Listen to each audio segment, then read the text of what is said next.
La bénédiction de Dieu peut-elle freiner l'accueil dans nos églises? Voilà le thème que nous aborderons aujourd'hui à l'émission La Parole vivante.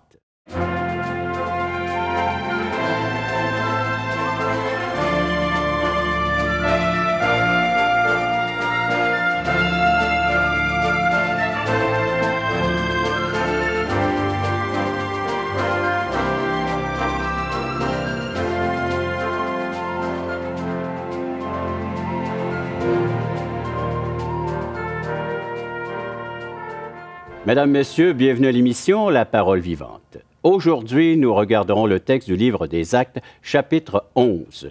Oui, pour ceux qui sont fidèles à l'écoute de ces émissions, on revient sur ce texte. Il y a tellement de choses à y regarder, à y retirer, des enseignements précieux pour notre vie chrétienne. Je ne suis pas seul, je suis toujours en compagnie de nos acolytes. Pasteur Jeff, bonjour. Pasteur Jean. Pasteur Simon, bonjour. Bonjour. On revient sur ce texte. Tu veux nous mettre dans le contexte, mon cher Jeff? Oui, bien, on est finalement, comme tu disais, dans les actes. Et puis en même temps, l'auteur ici, Luc, nous ramène à un événement qui était dramatique, c'était la mort d'Étienne. Et deuxièmement, ce que ça a produit, c'est que tous ceux qui étaient, surtout des Juifs de la diaspora, qui restaient à Jérusalem, qui s'étaient convertis, qui avaient cru au Messie en réalité, là, ben, ils sont retournés chez eux. Ils ont été dispersés parce qu'il y a une persécution qui s'est faite contre eux. Et là, en allant partout, comme on l'avait déjà vu, eh bien, ils vont annoncer l'Évangile. Mais il y a un nouveau phénomène qui est en train de se produire, qui n'est pas encore, dans le sens, qui n'est pas encore rendu à pleine maturité. Dieu ouvre la porte pour que les païens entrent. Maintenant, ce n'est pas nécessairement un mystère pour les Juifs que des païens peuvent être sauvés. Il y en a dans l'Ancien Testament des païens qui ont cru et qui ont été, par la grâce de Dieu, sauvés. Des prosélytes, oui. C'est ça. Mais il était justement, comme tu dis, prosélyte, il devenait juif. Il devait adopter la circoncision. La culture qui était entre autres alimentaire, vestimentaire. Il devait être adopté dans une des tribus. Il se faisait juif sans jamais devenir juif. C'est ça. Et puis, donc, mais ici, ce qu'il y a de nouveau dans le message, c'est que là, l'Évangile va aller rejoindre les gens où ils sont et on ne leur demandera pas, pour un juif, là, de monter à leur niveau. Et ça choque énormément les premiers croyants qui sont d'origine juive. Et c'est pour ça que les hellénistes ici, donc ceux qui sont juifs, mais de la diaspora, on les appelle aussi les hellénistes. Dehors de Jérusalem et d'Israël. Ouais. Oui. Eh bien, ces gens-là semblent être plus sensibles au message que les juifs hébreux. Parce que eux, il y a un côté conservateur, ils trouvent ça difficile. Parce que leur standard pour les Juifs, c'est les standards de Dieu. Ben oui, parce que c'est la loi de Moïse. Ça doit être assez spécial parce que ceux qui se convertissent ici ne connaissent pas le langage, ils n'ont pas tout l'arrière-plan, ils ne connaissent pas la loi. Les Juifs connaissent la loi, sont habitués d'aller au temple, sont habitués de tout faire ça. Là, les gens qui rentrent n'ont pas ça. Comme tu disais. En tant que païen, oui. Ah, en tant que païen. Ouais. Donc, ils parlent comme des païens, ils agissent comme des païens. Leur culte religieux, souvent, c'était des idoles. Donc, ils apportent ce bagage-là inévitablement. Donc, ils n'ont pas le même bagage. Il y a deux gangs, on pourrait dire. Il y a des gens qui connaissent, sont fondés dans les Écritures, ils connaissent Dieu, ils ont eu la révélation de Dieu, ils ont tout l'enseignement depuis tant de générations. Puis eux qui sont tout frais, tout verts, qui ne connaissent pas grand-chose. Ça crée un... Exactement. Puis on va voir un peu plus tard que c'est tellement difficile pour les Juifs d'accepter.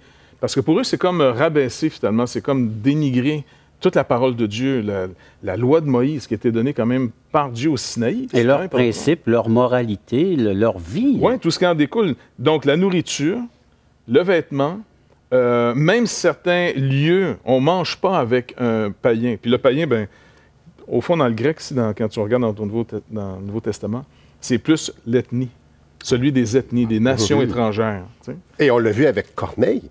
Oui, c'est pour ça que Corneille, qui est le premier païen, au fond, premier en dehors d'Israël, qui est craignant Dieu, mais c'est pas un prosélyte. Il n'est pas devenu juif. Mais c'est quelqu'un qui craignait Dieu, il est pieux, il craint Dieu, mais il se fera pas, il n'a pas passé par la circoncision, il n'a pas nécessairement changé ses coutumes alimentaires. Et lui, quand Dieu l'a reçu pleinement par le baptême du Saint-Esprit, par des manifestations de parler en langue, de prophétie, là, l'apôtre Pierre lui-même est comme renversé. Puis les autres croyants juifs qui étaient avec l'apôtre Pierre, on se rappelle, eux aussi étaient vraiment surpris de voir, wow, Dieu leur donne le même don qu'à nous. Ouais, mais lorsque Pierre est revenu à Jérusalem, il s'est fait apostropher. Oui. Et parce que l'Église, c'est comme si, écoute, Pierre, là, tu débordes, tu es faisais quoi chez un responsable. païen? Avec des reproches. Avec des reproches. Au verset 2, puis au verset 18, ça nous parle qu'il a fallu qu'il se calme. Donc, Hein? Ouais. Et Les parce esprits étaient que, agités. là. absolument. il ne faut pas oublier que pour les gens ici, observer la loi de Dieu, c'est de marcher avec Dieu. Donc, si tu n'observes pas la loi de Dieu, tu ne marches pas avec Dieu. Donc, c'est comme dire, Pierre, là, au nom de la grâce, tu as été un peu trop loin dans le péché.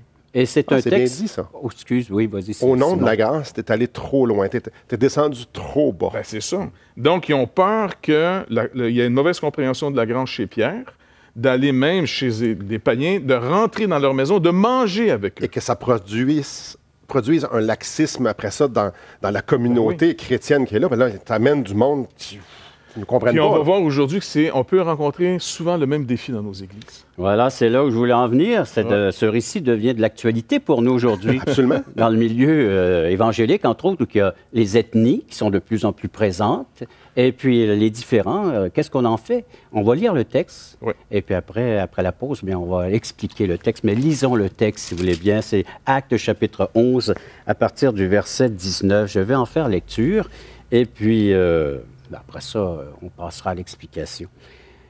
Ceux qui avaient été dispersés par la persécution survenue à propos d'Étienne allèrent jusqu'en Phénicie, dans l'île de Chypre et Antioche, annonçant la parole seulement aux Juifs. Il y eut cependant parmi eux quelques hommes de Chypre et de Cyrène qui, étant venus à Antioche, s'adressèrent aussi aux Grecs et leur annoncèrent la bonne nouvelle du Seigneur Jésus. La main du Seigneur était avec eux, et un grand nombre de personnes crurent et se convertirent au Seigneur. Le bruit en parvint aux oreilles des membres de l'Église de Jérusalem, et ils envoyèrent Barnabas jusqu'à Antioche. Lorsqu'il fut arrivé et qu'il eut vu la grâce de Dieu, il s'en réjouit, et il les exhorta, tous à rester d'un cœur ferme, attachés au Seigneur, car c'était un homme de bien, plein d'Esprit Saint et de foi. Et une foule assez nombreuse se joignit au Seigneur. Barnabas se rendit ensuite à Tarse pour chercher Saul, et l'ayant trouvé, il l'amena à Antioche. Pendant toute une année, se réunirent et aux assemblées de l'Église, et ils enseignèrent beaucoup de personnes. Ce fut même à Antioche que pour la première fois, les disciples furent appelés chrétiens. Et à partir de ce texte, on va répondre à notre question du début. Les bénédictions de Dieu peuvent-elles freiner l'accueil dans nos églises évangéliques? Après la pause.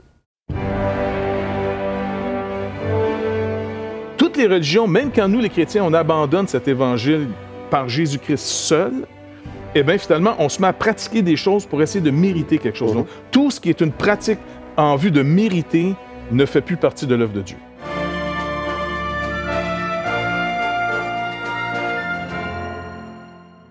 Assistez à un merveilleux déjeuner de l'espoir dans votre région. Un invité vous racontera comment Dieu a transformé sa vie et comment son cœur, souffrant, a trouvé une joie indicible en développant une relation personnelle et intime avec Dieu et son Fils Jésus-Christ. Des églises locales organisent de tels déjeuners dans plusieurs régions du Québec. Découvrez où et quand vous pouvez assister à un déjeuner de l'espoir dans votre région en visitant le site espoir.ca et en cliquant sur l'onglet « Déjeuner ».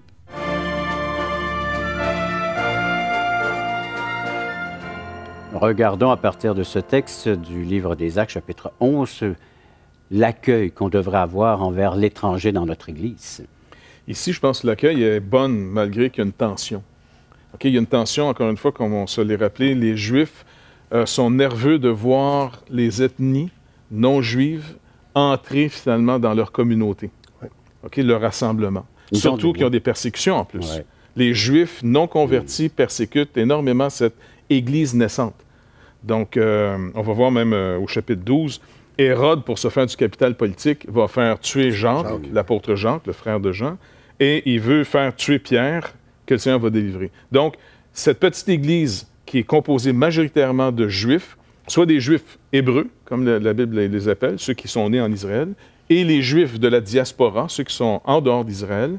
Donc, ces Juifs qui sont en train de croire au Seigneur Jésus-Christ sont une minorité persécutés par les leurs, et ils espèrent garder les droits acquis finalement que la nation d'Israël avait reçus de Rome. Donc, c'en est une des craintes de entre perdre. autres, ben oui. Et leurs hauts standards, excuse-moi de te couper, et les hauts standards de leur façon d'adorer Dieu et de leur relation avec Dieu, les hauts standards religieux, comme on pourrait dire, de la loi, les Écritures, tout ça, ils voulaient garder ça. Là. Il y a ça c'est le gros morceau, mais il ne faut pas oublier le côté, comme même dans nos églises aujourd'hui, le gouvernement, comme les gouvernements de l'époque ici romains, ne sont pas nécessairement croyants une certaine religion. OK? Donc, il y a du cynisme, les gens sont un petit peu comme... on est à peu près dans le même genre de climat qu'aujourd'hui. Oui, c'est vrai. Les gens sont... Bon, y a-tu, par exemple, la question de Pilate, quand il dit à Jésus, c'est quoi la vérité? Qu'est-ce que la vérité? D'autres mots, peut-il y avoir des absolus, surtout dans la croyance?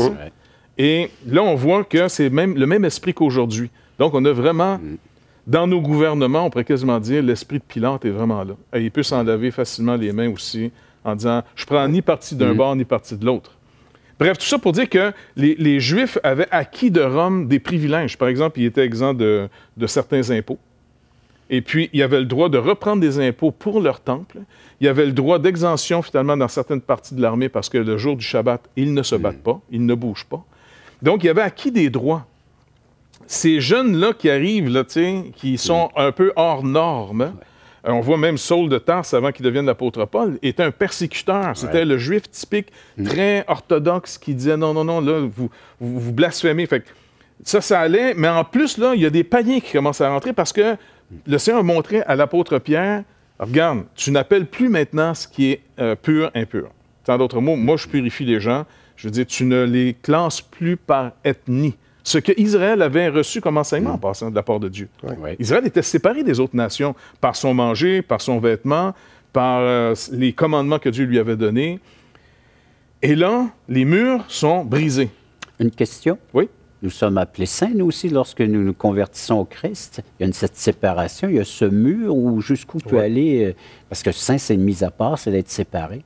Moi, je pense que, comme l'Église du début, on doit comprendre que notre libération, notre pardon, notre mise à part, elle n'est pas pour exclure les gens, mais c'est en vue de voir l'intégration, que les gens du monde viennent à cette connaissance du salut. Il y a un moyen d'en sortir, et c'est Jésus-Christ seul. Il n'y a pas d'autre moyen, parce que toutes les religions, même quand nous, les chrétiens, on abandonne cet évangile par Jésus-Christ seul, eh bien, finalement, on se met à pratiquer des choses pour essayer de mériter quelque chose. Donc, tout ce qui est une pratique en vue de mériter ne fait plus partie de l'œuvre de Dieu. Parce que souvent, les gens vont dire, mot saint, je suis devenu saint, je touche plus à ce qui est impur. Oui, c'est vrai. Mais il faut aussi se rappeler ce que le Seigneur dit à ces gens, comme il l'a dit à Pierre. Qu'est-ce qu'il lui rappelle? Il dit, ce que Dieu déclare pur, ne le regarde pas comme impur. Là, c'était des viandes qui étaient défendues dans l'Ancien Testament. C'est ça, dans sa vision, là, il voit des animaux impurs. Là. Fait que, moi, la façon que je vois ça, c'est que je me convertis à Jésus-Christ. Jésus-Christ, c'est mon sauveur. Donc, j'ai une ancienne vie, maintenant, j'ai une nouvelle vie. Et là, j'apprends à marcher. J'apprends à marcher en tant que chrétien. J'apprends à marcher ce qui est bien. J'apprends à voir ce qui déplaît au Seigneur. Et là, je deviens saint lors de ma conversion, puis la sanctification. Je commence à nettoyer. Dieu nettoie des choses dans ma vie. Et là, moi, je commence à me trouver bien. Oui, bon. Puis je te regarde, puis je fais comme, peut-être t'es bon, ou on est assez, mais on commence à évaluer, tout le temps, surévaluer. Et là, ce qu'on peut comprendre ici, c'est que ces gens-là, eux, ils ont cet arrière-plan-là d'être pieux. D'être pieux juifs, tout le patriotisme qui vient avec ça. Et là, il y a des gens qui n'ont pas ça. Donc, il y a des gens qui rentrent dans leur église, qui n'ont pas ce bagage-là qu'eux, ils n'ont pas cette sanctification-là, ils n'ont pas le chemin qu'eux ont fait, ils n'ont pas ça. Puis là, et il y a beaucoup de ça encore, c'est dans la nature humaine. Il y a encore de ça aujourd'hui, où est-ce qu'on surévalue le chemin qu'on a fait au détriment de ceux qui n'ont pas fait le même chemin. C'est parce que souvent, l'Évangile, la manière qui nous était annoncée, c'était on se sépare des mauvaises choses. Voilà. Ce qui n'est pas faux. Parce que les mauvaises choses détruisent nos vies de toute façon. Ça nous corrompt, ben oui. Mais on oublie que l'Évangile nous délivre aussi des bonnes choses. Et puis le drame, c'est qu'on essaie de se perfectionner, mais pas dans le vrai sens du message de l'Évangile. Et un des éléments qui est le plus dangereux dans nos vies, c'est notre justice personnelle, celle qu'on développe nous-mêmes. Comme tu dis, le Seigneur venant dans nos vies, il nous pardonne, il restaure une communion avec nous, il nous accorde son esprit, il nous nourrit de sa parole, il nous dit la vérité sur les choses, il produit un vouloir et un faire qui est totalement nouveau dans nos vies. Et puis les gens qui poursuivent, qui s'investissent là-dedans, qui prennent ça au sérieux, voient vraiment un fruit se développer. Mais il y a un danger, c'est de ne plus regarder au Seigneur, puis de regarder ailleurs. Très intéressant, chers amis. Il faut rester là. On va poursuivre après que je vous ai bien fait cette invitation. Une invitation que vous pouvez accepter ou refuser, mais elle est tellement bien faite, cette invitation. C'est de nous écrire, tout simplement, de nous donner vos commentaires, des propos suite à ce que vous entendez. Réagissez, autrement dit, à l'émission et puis à ce qui est enseigné. Et vous recevrez, si vous en faites la demande, le livre Destination finale, une présentation de l'Évangile. Qu'est-ce que l'Évangile? C'est quoi la grâce de Dieu? Une définition que vous pourrez lire comme ça chez vous, dans votre fauteuil, lazy-boy, reposé, et la lecture qui pénètre dans vos cœurs, dans votre esprit. Pour en faire la demande ou pour nous écrire, mais pour nous rejoindre, et appelez-nous à 1-877-l'Espoir, 1-877-537-7647, ou écrivez-nous, espoir.ca, touchrétien.com. On retient les propos, on revient, cet accueil chaleureux qu'on devrait avoir envers l'étranger. On regarde ça ensemble après la pause. Des pécheurs qui ont besoin de la grâce de Dieu. Un besoin incroyable, un besoin fondamental que l'Évangile vienne les sauver.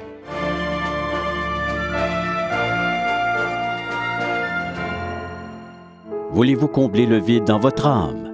Avez-vous soif d'une sérénité intérieure? La souffrance de votre cœur vous lasse-t-elle? Appelez dès maintenant pour recevoir gratuitement un évangile de Jean pour connaître l'amour de Dieu, un Nouveau Testament pour trouver des réponses à plusieurs de vos questions, le livre Destination finale pour comprendre la nécessité du salut et finalement la Bible et le salut qui nous explique comment recevoir Jésus. Contactez-nous à espoir.ca ou composez 1-877-l'Espoir.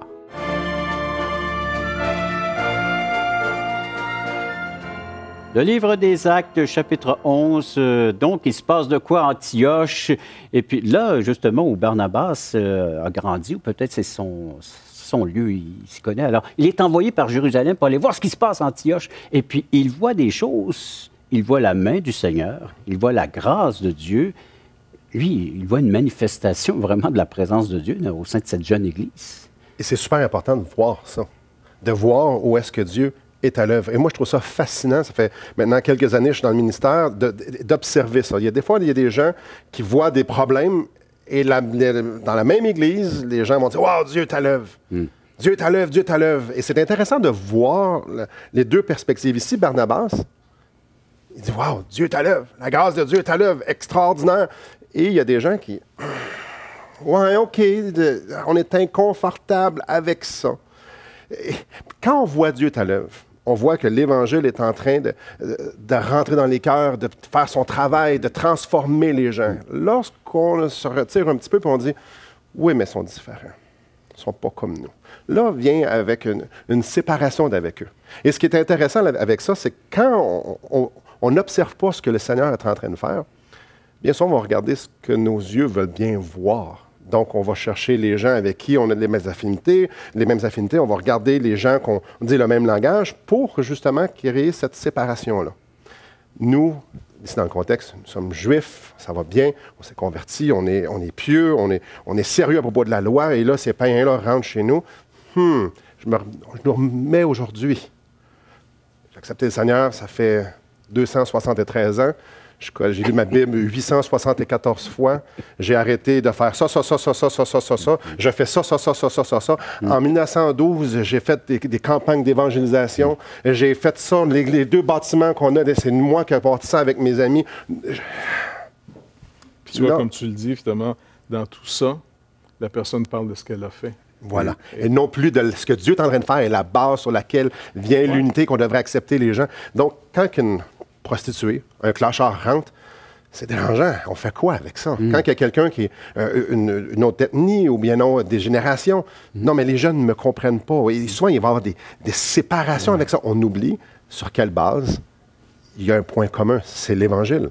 L'Évangile, où est-ce qu'il n'y a plus d'ethnie, il n'y a plus de sexe, il n'y a plus de... L'arrière-plan n'a plus rapport, c'est où est-ce que le Seigneur nous a emmenés pour qu'on grandisse ensemble. Et ça, c'est l'œuvre du Seigneur et la grâce de Dieu qui se manifeste. Si on ne fait pas ça, on se surévalue, on fixe nos regards sur ce qu'on a fait et on se distance des gens qui sont plus comme nous. Pourtant, c'est Dieu qui les a amenés à nous.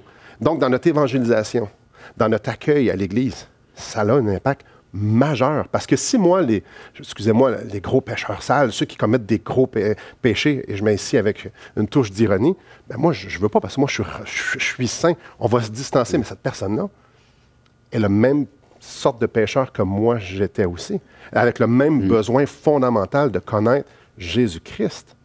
Donc, le Seigneur veut travailler autant dans sa vie que dans ma vie. Mais moi, étant donné que je me surévalue parce que j'ai ma propre justice, comme tu nous parlais tantôt, Jeff, ben, je me distance.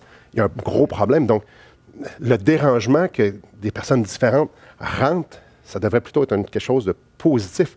Ici, comme on va le voir, ce que ça a produit, c'est que l'Évangile va se répandre partout.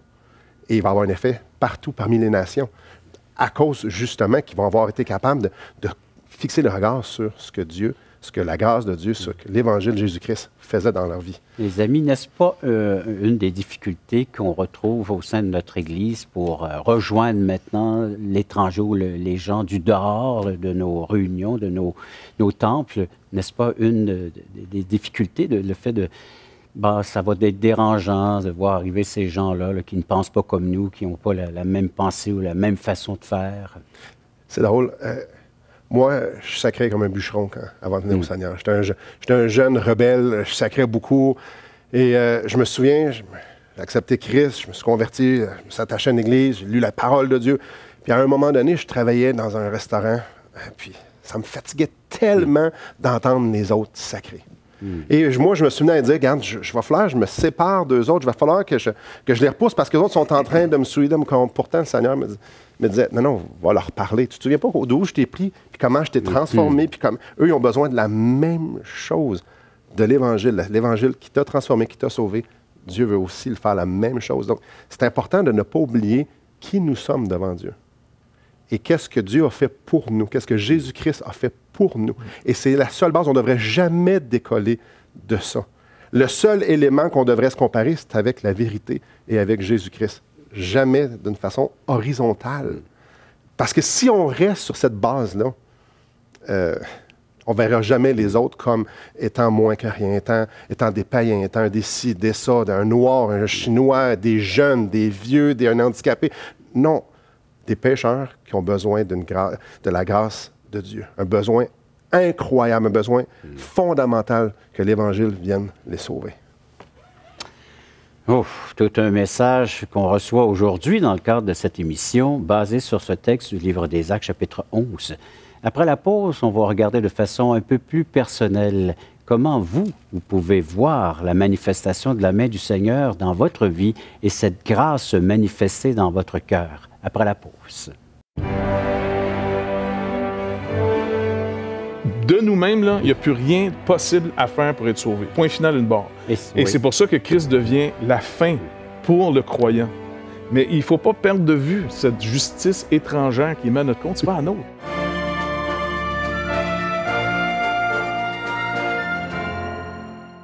Espoirpourlecoeur.org aborde des problèmes que tous peuvent rencontrer un jour. Solitude, culpabilité, manipulation, rébellion et adultère. Chaque problème est clairement défini avec ses symptômes et ses caractéristiques. Des pistes de solutions sont données. Le but du site espoirpourlecoeur.org est d'encourager les chrétiens à s'entraider. Pour participer à l'une de nos conférences, consultez notre site espoirpourlecoeur.org.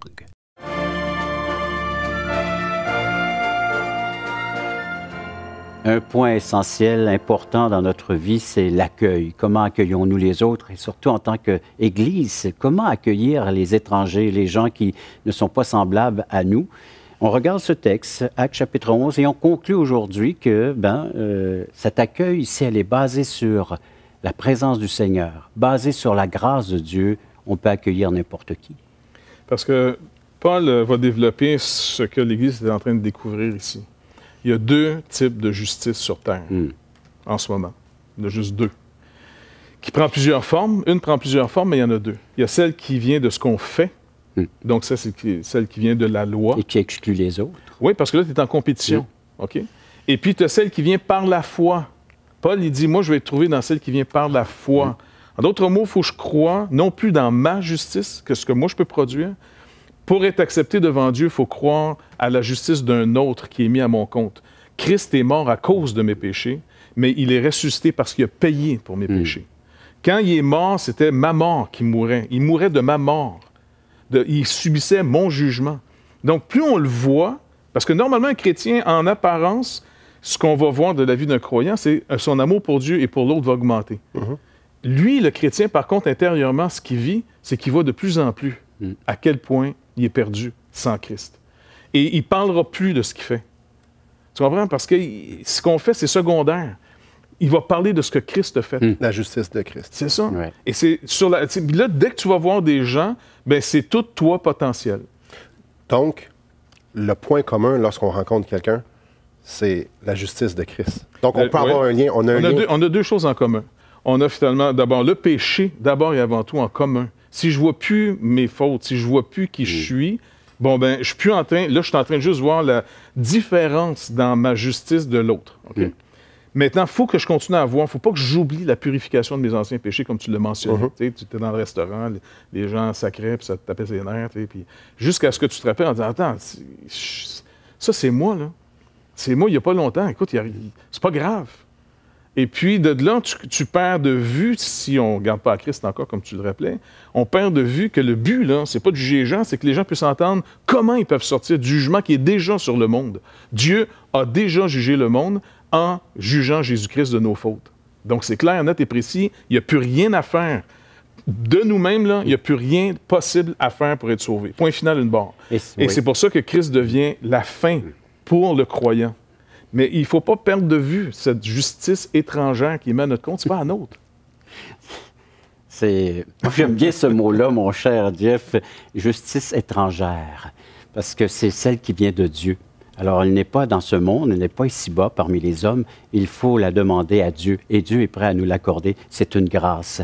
C'est l'aspect immérité que Dieu dit, garde, tu es un coupable, tu es un pécheur, un misérable, mais moi, je veux te gracier. Si tu reconnais l'état dans lequel tu te trouves présentement, un ennemi de la croix, un ennemi de Dieu, eh bien, moi, je te réconcilie. Confesse ce que tu es, et moi, je vais rétablir les liens, les ponts, et on va rebâtir ensemble, et ça va être formidable. Ça, par l'entremise du Seigneur Jésus-Christ et de son sacrifice. À vous maintenant de demander cette miséricorde et cette grâce afin qu'elle se manifeste dans votre vie, et vous verrez la puissance de Dieu à l'œuvre, et vous pourrez accueillir vos semblables et leur présenter ce même message. Chers amis, merci encore une fois de votre présentation aujourd'hui, et merci d'avoir été à l'écoute de cette autre émission de La Parole vivante.